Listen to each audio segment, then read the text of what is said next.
నా కొడుకు ఇలాంటి ప్లేస్లో ఉన్నాడా, ఇన్ని కష్టాలు పడ్డాడా అని ఒకటే బాధ.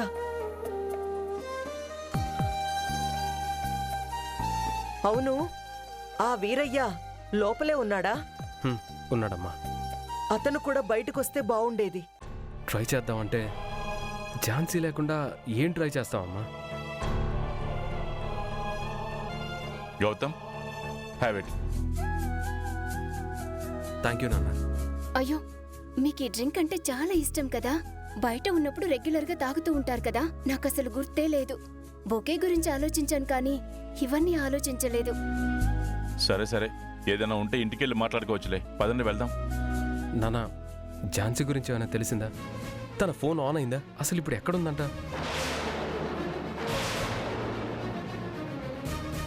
సైలెంట్గా ఉంటారేంటి? చెప్పండి ఏదో ఒక ఇన్ఫర్మేషన్. ఝాన్సీ గురించి ఏమైనా తెలిసిందా?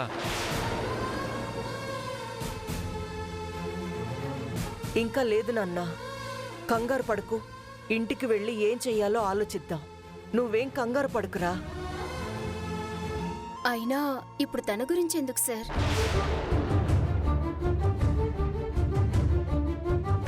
ఆహా, అంటే ఇప్పుడే జైలు నుంచి బయటకొచ్చారు కదా, లేనిపోని టెన్షన్స్ పెట్టుకోవడం ఎందుకు? ఫ్రీగా ఉండొచ్చు కదా. నేనెలా ఉండాలో నాకు తెలుసు. గౌతమ్, వెళ్దాం రా. సార్, అత్తయ్యని మావయ్యని ఆ కారులో వెళ్ళనివ్వండి. మనిద్దరం నా కారులో వెళ్దాం. ఏ, ఇందులో వెళ్తే ఏమైంది? అంటే నా కారులో అయితే కొంచెం ఫ్రీగా కూర్చోవచ్చు కదా అని. నేను కూడా ఇంటి దాకా వస్తాను, మిమ్మల్ని ఇంటి దగ్గర డ్రాప్ చేస్తాను. పర్వాలేదు, నేను అమ్మ వాళ్ళతో కలిసి వెళ్తాను. అమ్మతో మనస్ఫూర్తిగా మాట్లాడి చాలా రోజులైంది. నాతో మాట్లాడి కూడా చాలా రోజులవుతుంది కదా సార్. మాట్లాడదాం, ముందు ముందు చాలా మాట్లాడుకుందాంలే.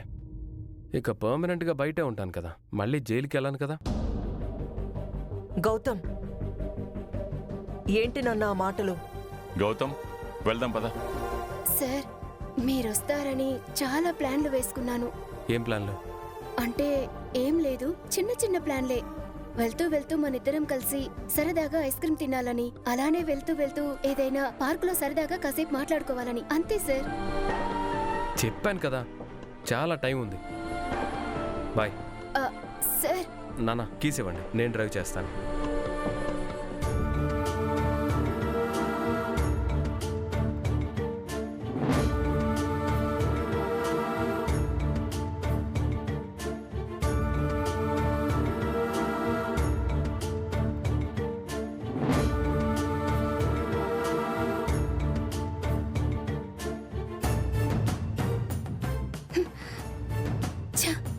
అనవసరంగా వచ్చాను.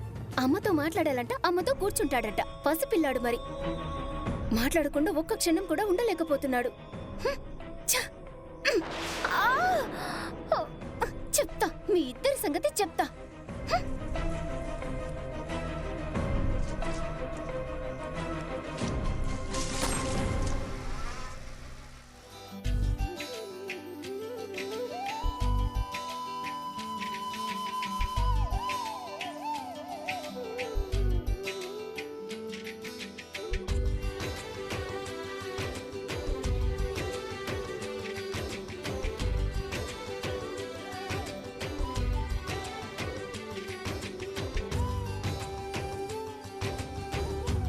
ఆగక్కడ.